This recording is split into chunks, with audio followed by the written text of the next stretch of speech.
이 시간에는 성경 말씀 시편 113편 1절로 3절을 중심으로 해서 새해 설날을 어떻게 하나님께 드릴 것인가 라는 제 말씀을 상고하는 가운데 성령님의 감동, 감화, 역사하심에 힘입어 피차에 풍성한 은혜 받는 귀한 시간이 되기를 원합니다.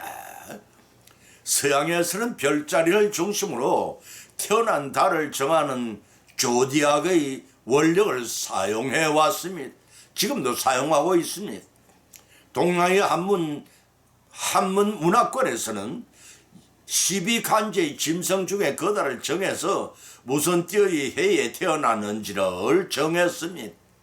이 띠는 12짐승으로 자, 축, 인, 묘, 진사, 오, 미, 신, 유, 술, 해 라고 하는데, 이는 자는 쥐요, 축은 소요, 이는 호랑이요, 묘는 토끼요, 지는 용이요, 사는 뱀이요, 오는 말이요, 미는 양이요, 신은 원숭이요, 유는 닭이요, 술은 개요, 핵은 돼지입니다. 60년에 한 번씩 돌아오는 이 띠의 해가 2023년 새해 토끼띠로 밝아졌습니다. 금년은 12간일 중에서 네 번째 해당되는 토끼띠로 새해가 밝았다는 것입니다. 오늘 주일이면서 이 민족의 가장 큰 명절 중에 설날입니다. 이 설날은 우리 민족의 고유 연중 행사를 기록한 민족 풍속세식에 의하면 원단이라 이컬는 1년 중 첫날로서 설날의 아침을 가리킨다고 기록하고 있습니다. 설날 전날에는 묵은 세배를 드리고 다음날 설날 아침에는 마련한 수명장수라는 뜻을 지닌 가래떡을 썰어서 떡국을 끓여 조상의 차례를 지내며 양친 부모와 혈족 어른들에게 세배를 드려왔습니다. 이때 자녀들은 세배를 받은 이때 자녀들로부터 세배를 받은 어른들은 덕담을 자녀들에게 하고 세배를 받는 아이들은 즐거워합니다. 참으로 아름다운 미풍양속이라 아니할 수가 없습니다. 그런데 이러한 오늘의 있기까지 조상들의 엄덕으로 범사가 형통하고 모든 가족들의 건강한 가운데 새해도 풍성한 복을 달라는 의미를 담긴 제사는 알고 보면은 유교 사상에서 유래된 재래의식입니다. 하나님을 모르는 시대는 조상의 엄덕으로 범사가 형통한 모든 가족의 건강 가운데 새해도 풍성한 복을 달라는 의미를 담긴 제사를 드려왔습니다. 그러나 하나님을 안 날 이후부터는 하나님을 섬기는 성도들이라면 천지 만물을 창조하신 하나님이 우리들의 시조와 대대로 이어져온 우리들의 조상을 세상에 존재케 하셨고 우리 모두의 오늘의 있어왔음을 인지해야 할 것입니다. 그렇다면 하나님 믿는 성도라면 조상에 대한 제사보다는 하나님께 새해를 주신 은혜에 먼저 감사 예배를 드려야 하지 않겠습니까? 하나님께서 개인과 가정, 소속된 교회와 소속된 사회와 국가를 향해 하나님께서 마음껏 개척하라고 주신 새해의 신앙의 신년 터밭이 바로 성도들 앞에 펼쳐져 있음에 감사해야 할 것입니다. 금년에는 못을 심고 거두는 가는 여러분들이 몫입니다.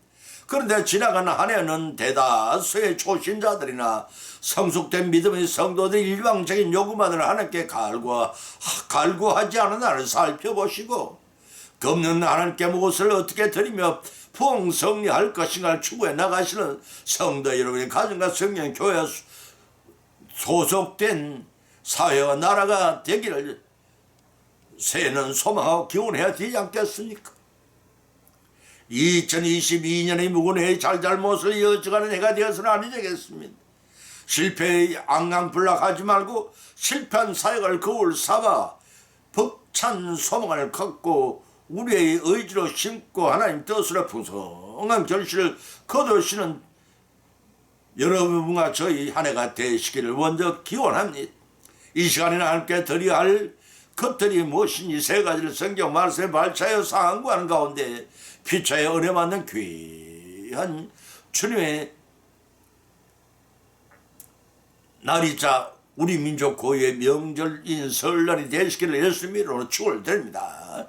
첫째는 한 날의 시작과 끝을 하나님께 드리며 살아야 한다는 것입니다. 시편 113편 2절로 3절을 찾아보면 기록하기를 이제부터 영원까지 여호와의 이름을 찬송할지로다. 해 돋는 데서부터 해 지는 데까지 여호와의 이름이 찬양을 받으시리로다 라고 하였습니다. 우리 인생은 분명히 사물을 보고 구별하는 눈을 가졌고 각종 소리를 들을 수 있는 귀를 지녔지만 다가오는 세월의 한치 앞을 내다보지 못하고 또한 그것의 다가오는 소리를 듣지 못하고 있습니다. 앞을 보지 못하는 장님의 지팡이에 의지하는 것보다는 인도자의 보살핌을 받는 것이 더 안전한 것 같이 우리 인생은 경험하지 못한 미지의 한 날의 시작과 끝을 하나님께 드림으로써 맡겨지는 삶을 살아야 안전한 하루가 보장이 되고 날들이 누적되어 한 해가 될 것입니다. 하나님은 천지 만물을 말씀으로 창조하시고 지금도 한치의 오차도 없이 천지 만물을 운행하시고 통치하시는 전지전능한 분이시기에 우리의 일생도 우리의 가정과 생기는 교회와 소속되는 국가도 하나님께 드리고 맡겨줘야만 합니다. 요즘 우리나라의 세상 돌아가는 현실은 줄을 잘 서야 입신 출세를 하고 부귀의 영광을 누릴 수 있다고들 합니다. 그런 측면에서 세상의 어느 누구보다도 우리 성도들과 교회들이야말로 가장 확실한 전능의 하늘 앞에 줄을 잘 섰다고 할 것입니다.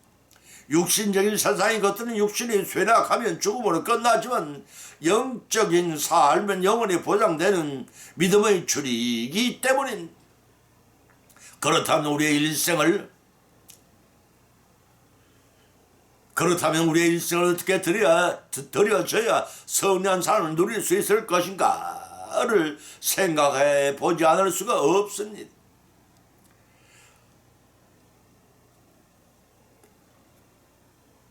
본문의 말씀은 한 날, 곧 하루의 시작과 끝을 하나님께 드리며 살아야 한다고 우리에게 교훈하고 있습니다. 한 날을 드리는 삶이란 우리의 하루하루의 실생활들이 모여서 일평생을 드리는 삶을 의미합니다. 그 알지도 못하는 우리의 일생의 생사화복을 주관하시는 분이 하나님이시기 때문입니다. 갓난아이가 어머니에게 모든 것을 맡겨진 상태일 때 어머니는 최선을 다해 저쪽으로 아기를 보살핍니다. 그와 같이 하나님께서도 그보다 더 한 차원 높은 사랑으로 우리를 보살피고 계십니다. 이사야서 49장 15절에서 말씀하시기를 여인이 어찌 그 젖먹는 자식을 잊겠으며 자기의 태여서 난 아들을 긍휼히 여기지 않겠느냐. 그들은 혹시 나를 잊을지라도 나는 너를 잊지 아니할 것이라 고 분명히 밝히셨고 이사야서 43장 3절 중반절 이하에서는 배에서 나무로부터 내게 안겨졌고 태의 나무로부터 내게 품기온 너희여 너희가 노년에 이르기까지 내가 그러하겠고 백발이 되기까지 내가 너를 품을 것이라 내가 지었은 적 않을 것이요 품을 것이요 구하여 내리라 하고 다 말씀하셨습니다. 이런 축복을 모두 받고 누리시는 저와 여러분의 한 해가 되시기를 예수님의 이름으로 축원드립니다. 두 번째는 내일도 알지 못하는 존재임을 알고 하나님께 맡겨드리며 삶을 살아야 한다는 것입니다. 누가복음 12장 16절로 21절 찾아보면 기록하기를 한 부자가 그 밭에 소출이 풍성하매 심중에 생각하여 가로되 내가 곡식을 쌓아둘 곳이 없으니 어찌할꼬 또 가로되 내가 이렇게 하리라 내가 곡간을 헐고 더 크게 짓고 내 모든 곡식과 물건을 거기에 쌓아두리라 또 내가 영혼에게 이르되 영혼아 여러 해 쓸 물건들을 많이 쌓아두었으니 평안히 쉬고 먹고 마시고 즐거워하자 하리라 하되 하나님은 이러시되 어리석은 자여 오늘 밤에 네 영혼을 도로 찾으니 그러면 예비한 것이 네 것이 되겠냐 하셨으니 자기를 위하여 재물을 쌓아두고 하나님께 대하여 부여치 못한 자와 같으라고 말씀하고 계십니다. 하나님을 섬기지 않는 불신자들은 자기의 소유권을 주장해도 허물될 것이 없습니다. 그러나 하나님을 섬기는 성도가 내 것을 따지서는 아니 됩니다. 엄밀히 따지면 내 것이란 하나도 없기 때문에 내가 태어난 것도 내 자신, 내 재산, 내 목숨, 내 인생만을 주장한다는 것은 본문에 등장한 어리석은 부자와 다를 바가 없다 하겠습니다. 그러나 동방의 의인 욥은 달랐습니다. 갑자기 서라의 자식들로 전 재산을 하루아침에 모두 날려버렸지만 욥은 그래도 하나님을 원망하지 않았습니다. 욥기서 1장 21절에서 욥이 기록한 것을 살펴보는 고백하여 가로되 내가 모태에서 적친으로 나와 싸운 적 또한 적친으로 거리로 돌아가올지라 주신 자도 여호와시오 취하신 자도 여호와시니 여호와 이름이 찬송을 받으실지이다 라고 오히려 찬송을 했습니다. 이를 해석하면 어머니 배에서 태어날 때 밝아왔으면 오늘 세상에 태어난 우리에게 살아가기에 필요한 모든 것을 주신 하나님이시오 주신 것을 도로 가져가신 하나님이시니 어찌 원망하겠느냐는 욥의 고백입니다. 사랑하는 성도 여러분, 여러분의 이러한 믿음이라고 자부하시고 하나님께 찬양을 드릴 수가 있겠는지요? 재물에 대한 애착은 물론 육신의 정욕과 안목의 정욕과 이생의 자랑인 세상의 것을 버려야 합니다. 주신 것은 혼자만 향유하라는 것이 아닙니다. 관리의 능력을 인정받은 것인 줄 알고 게으름과 쾌락의 욕구를 버려야 합니다. 무엇보다도 범사에 감사하며 하나님께 주신 뜻을 찾아 그 일을 행할 때 더 큰 복을 주신다는 사실을 아셔야 합니다. 과도히 아낀다고 모아지는 것이 아니요 많이 지출한다고 없어진 재물이 아닙니다. 하나님이 원하시는 곳에 기쁨으로 개척될 때 더 큰 축복으로 돌아가게 하신 하나님이심을 여러분 믿으시기 바랍니다. 본문 19절에서 부자는 내 영혼아 내게 이르되 여러 해 동안 물건을 쌓아 많이 넣었으니 평안히 쉬고 먹고 마시며 즐거워하자라고 결단을 내리고 심령에 즐거워했으니 그러나 그의 심중의 생각은 하나님이 알지 못하고 영생을 모르는 자들이 흔히 집착하는 바닷가의 모래성과 같은 허무한 생각에 불과했습니다.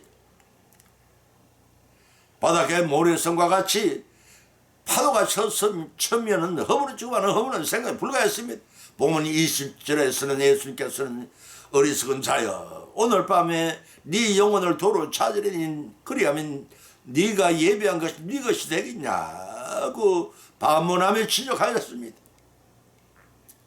신령한 것을 물질적인 요소로 대체할 무분별함을 지적하신 것입니다. 다시 말해서 예수님께서는 본문을 통해 물질에 대한 지나친 집착을 버리라는 것입니다.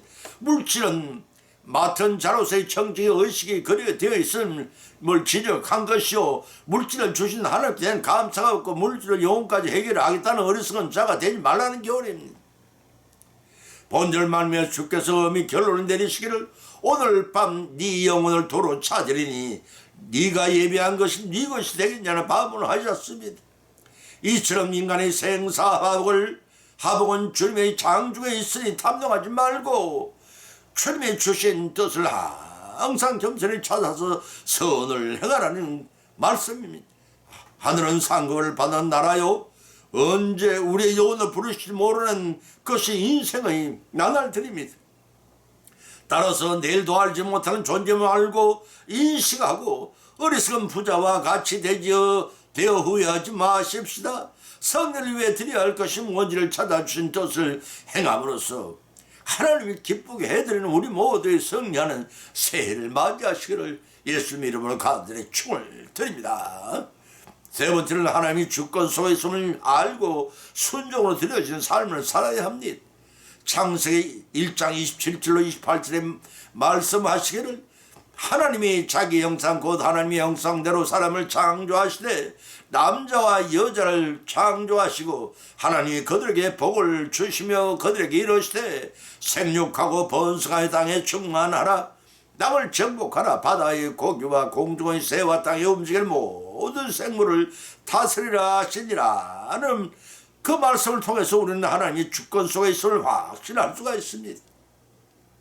민족의 한 민족의 성세를 주관하시며 한 나라의 왕을 세우기도 하시고 폐하기도 하시고 한 나라의 대통령을 세우기도 폐하시기도 하신 절대 주권자이시며 동시에 인생의 생사화복을 주관하신 전능의 하나님이 우리를 여름밤의 밤하늘 별처럼 바닷가의 수많은 모리 알처럼 수많은 총중에서 우리를 하나님의 자녀로 택해 주셨습니다.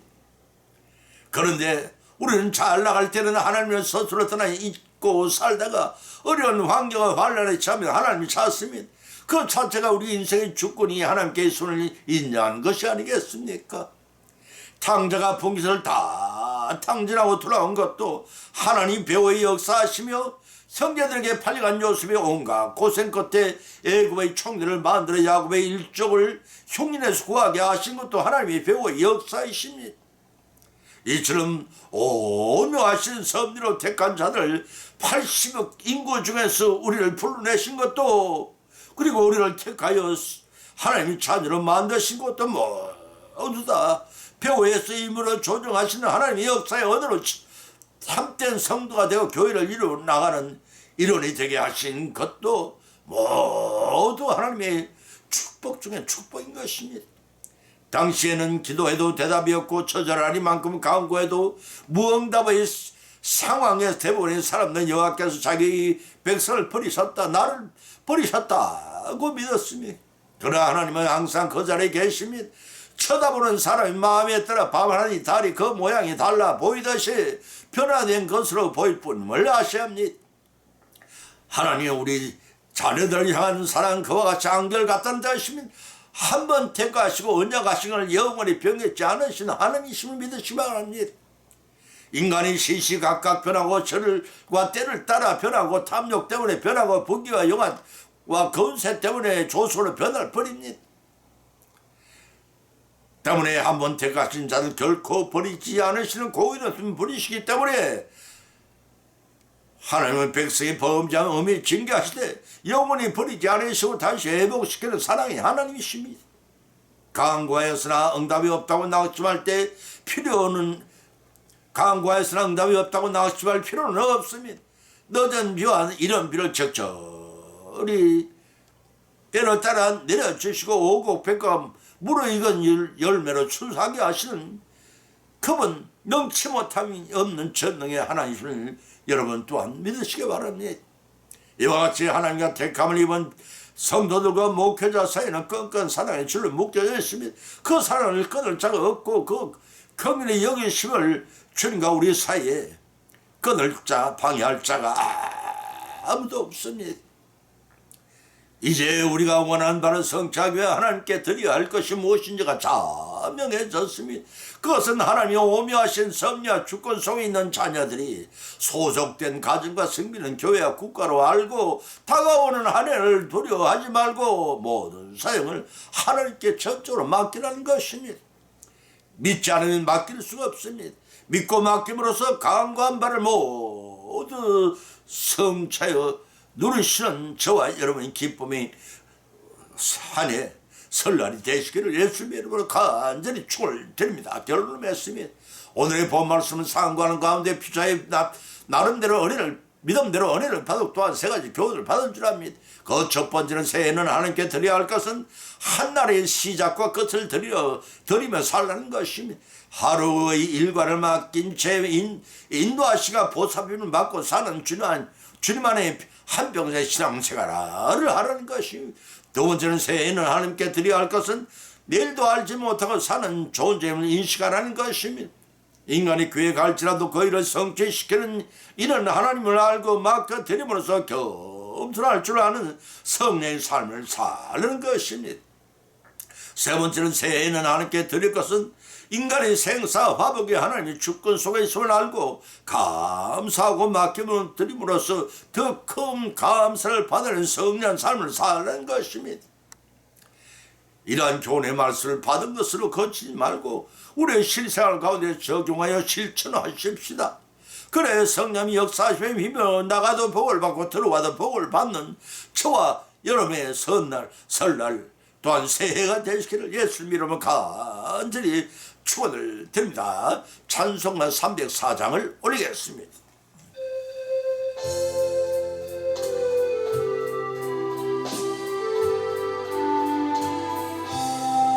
거거신 하나님의 사랑 말로 다 형용 못하네.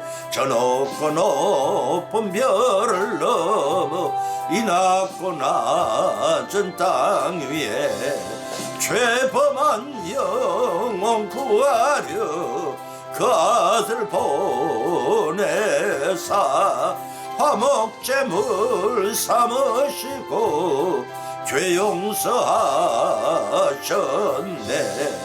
하나님 크신 사랑은 청량다 못하네. 영원히 변치 않는 사랑 성도여 찬양하세. 괴로운 시절 지나가고 땅 위에 영화쇠할 때 믿지 않던 영혼들은 큰소리 외쳐울어도 주님 믿는 성도들에게 큰 사랑 베푸사 우리의 죄 사했으니 거내이실까. 하나님 크신 사랑은 청량다 못하네. 영원히 변치 않는 사랑 성도여 찬양하세.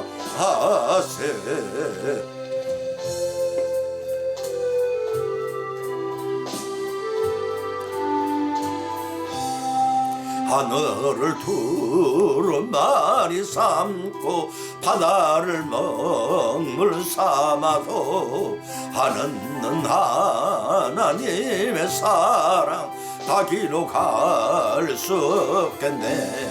하나님의 크신 사랑 거치 다 쓸까. 저 하늘 높이 쌓아도 채우지 못하리. 하나님 크신 사랑은 청량다 못하네. 영원히 변치 않는 사랑 성도여 찬양하세. 아멘. 아멘.